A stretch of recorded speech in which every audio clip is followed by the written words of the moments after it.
Hello student, आज के इस वीडियो में हम लोग क्लास 10 के व्याकरण में पद परिचय को पढ़ेंगे। पद परिचय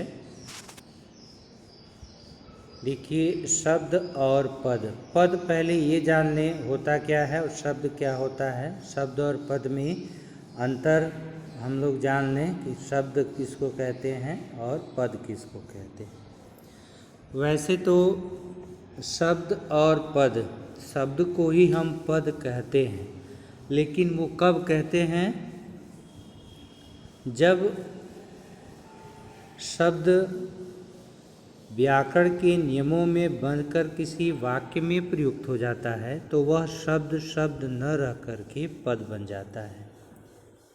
यानी शब्द ही पद कहलाता है। कब कहलाता है? जब वह शब्द व्याकरण के नियमों में बंधकर किसी वाक्य में प्रयुक्त हो जाता है तो वह शब्द शब्द न रह करके पद बन जाता है। यानी जब तक वह स्वतंत्र है तब तक तो शब्द है। और आप जानते हैं कि वर्णों का जो सार्थक समूह होता है उसको ही हम शब्द कहते हैं। और शब्द अपने आप में हमेशा एक अर्थ लिए हुए होता है।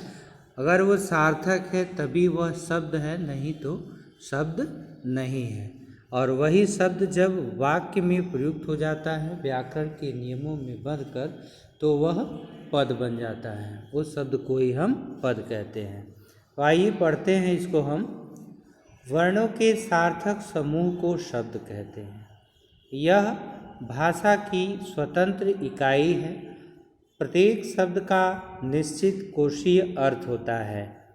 शब्दों के मेल से वाक्य बनते हैं, किंतु वाक्य में प्रयोग किए जाने पर शब्द पद बन जाते हैं। देखिए यहाँ पर यही कह रहा है कि शब्दों के मेल से जो है वाक्य बनते हैं।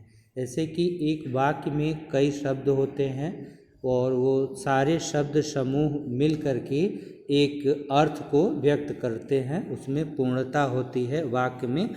हर वाक्य अपने आप में एक पूर्ण अर्थ लिए हुए होता है। करें कि शब्द की प्रयोग किए जाने पर शब्द पद बन जाते हैं। वाक्य में प्रयुक्त होने से पहले शब्द की कोई व्याकरणिक कोटि नहीं होती, अर्थात वह स्वतंत्र होता है और न ही उस पर दूसरे शब्दों की कोई निर्भरता होती है। किंतु वाक्य में प्रयुक्त होने पर प्रत्येक शब्द एक व्याकरणिक इकाई के रूप में कार्य करने लगता है और वह दूसरे शब्दों से संबद्ध होकर व्याकरणिक रूप से आश्रित के रूप में भावाभिव्यक्ति के लिए एक दूसरे पर निर्भर हो जाते हैं।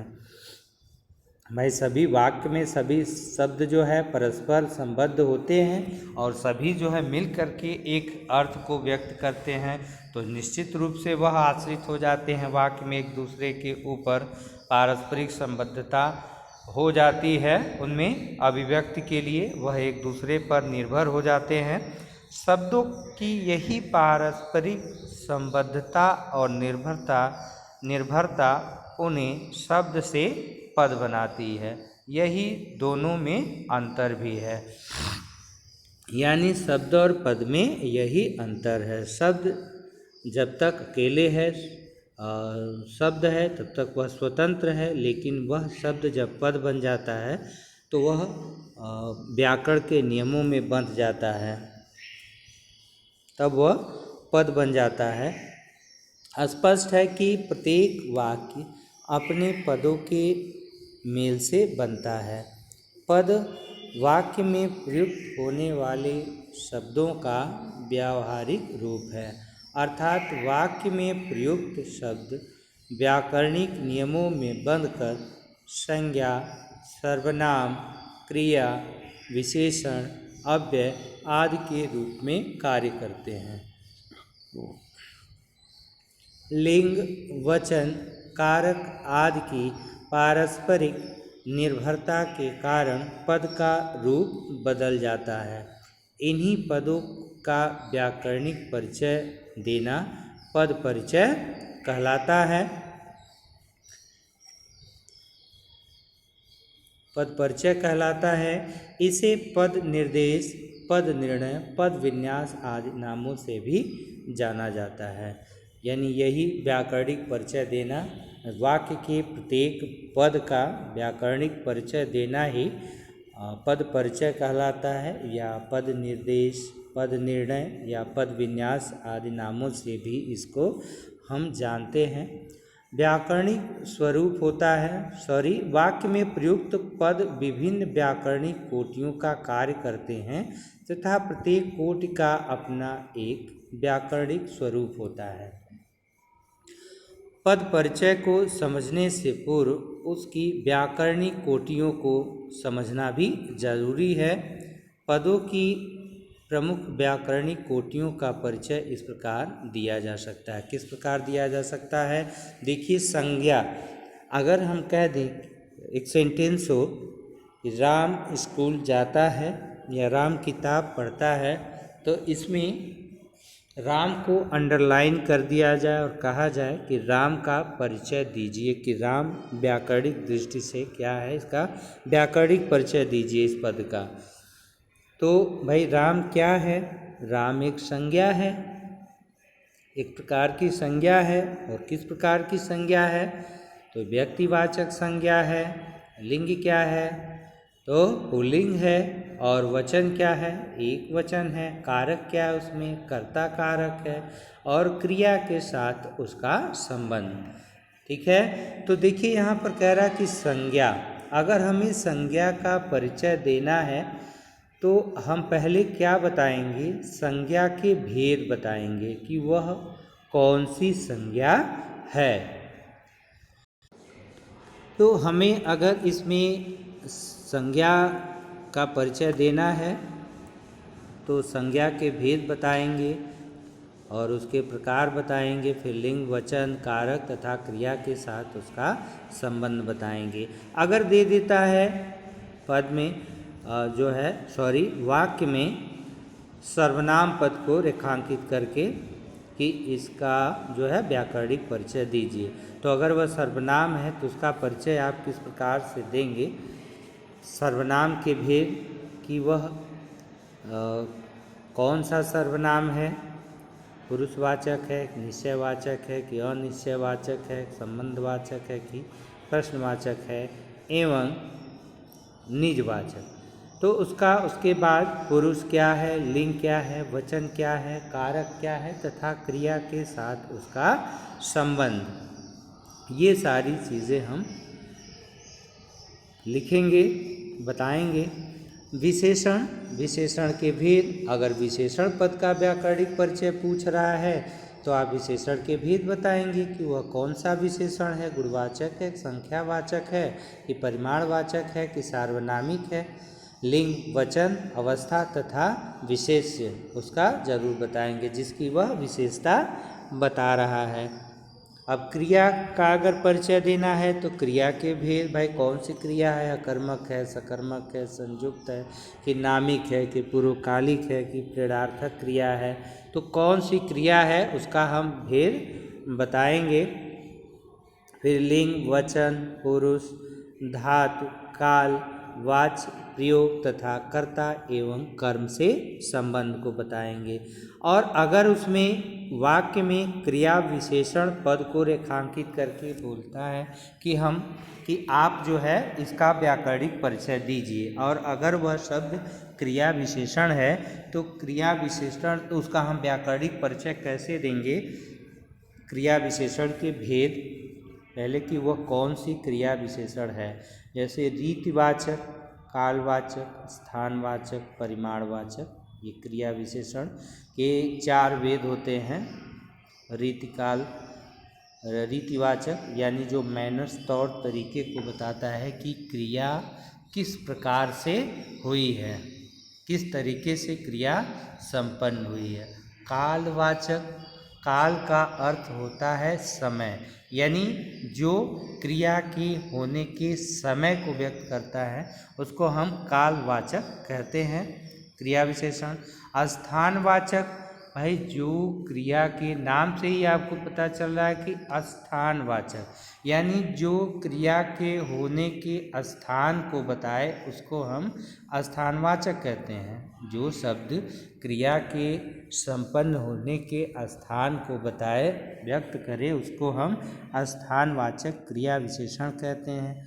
परिमाणवाचक, भाई जो उसकी माप तौल मात्रा को बताए कि क्रिया जो है वह कितनी मात्रा में हुई है, तो उसको हम परिमाणवाचक। ये क्रिया विशेषण के 4 भेद हैं: रीतिवाचक, कालवाचक, स्थानवाचक और परिमाणवाचक। जिस क्रिया की वह विशेषता बता रहा है, यानी विशेष भी हम बताएंगे।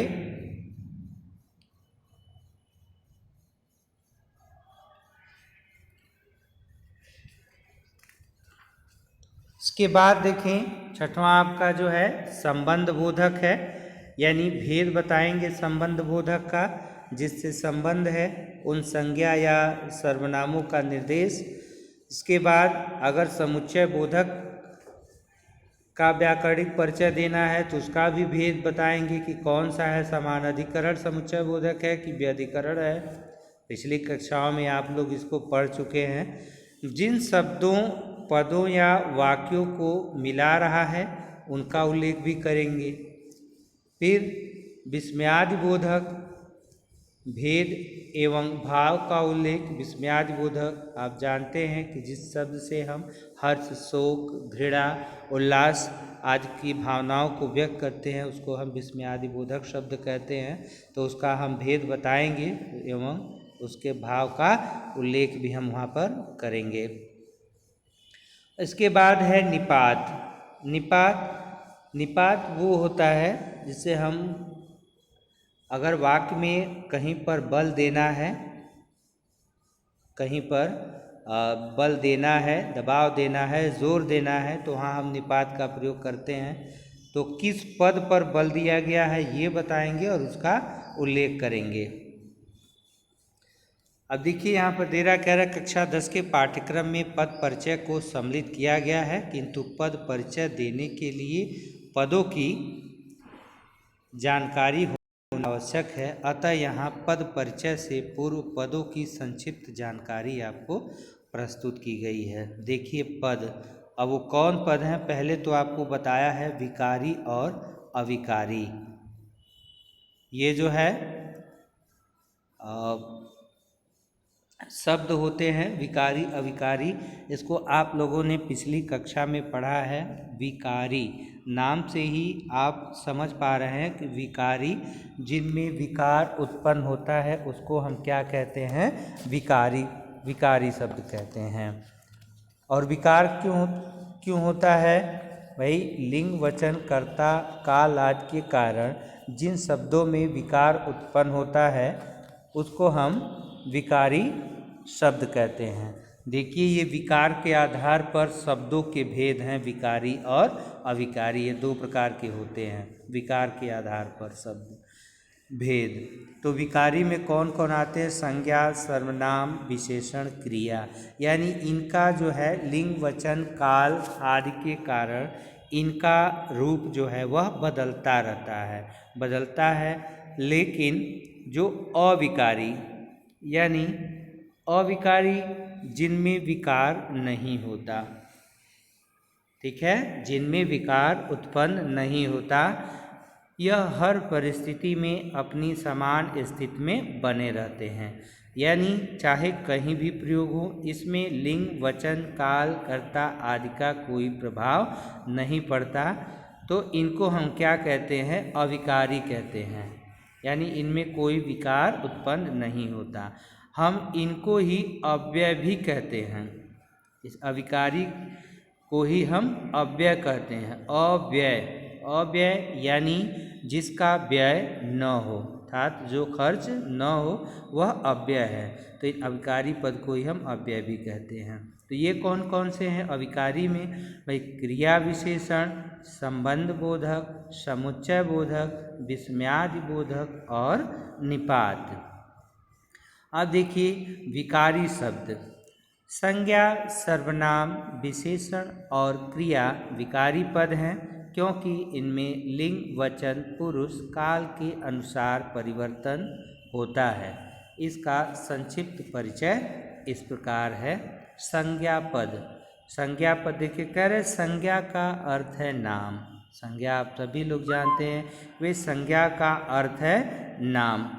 हम किसी के नाम को, चाहे वो किसी का नाम हो, उसको हम संज्ञा कहते हैं। चाहे वह किसी प्राणी, व्यक्ति, वस्तु, स्थान, भाव, चाहे जिसका भी नाम हो, उसको हम संज्ञा कहते हैं।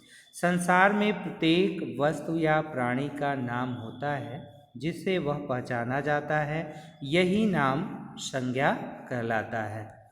अर्थात किसी व्यक्ति, वस्तु, स्थान, अवस्था, स्थित, गुण या भाव के नाम का बोध कराने वाले शब्द संज्ञा कहलाते हैं। जैसे राधा, राम, हिमालय, आगरा, बिल्ली, घर, आदमी, पेड़, करुणा, अहिंसा आदि। अब संज्ञा के भेद देखिए कि ये संज्ञा होती कितने प्रकार की, यानी नाम कितने प्रकार के होते हैं। तो स्टूडेंट आज के वीडियो में इतना ही। अब आगे के भाग को लेकर के हम अगली वीडियो में फिर उपस्थित होंगे। तब तक के लिए student take care, bye bye.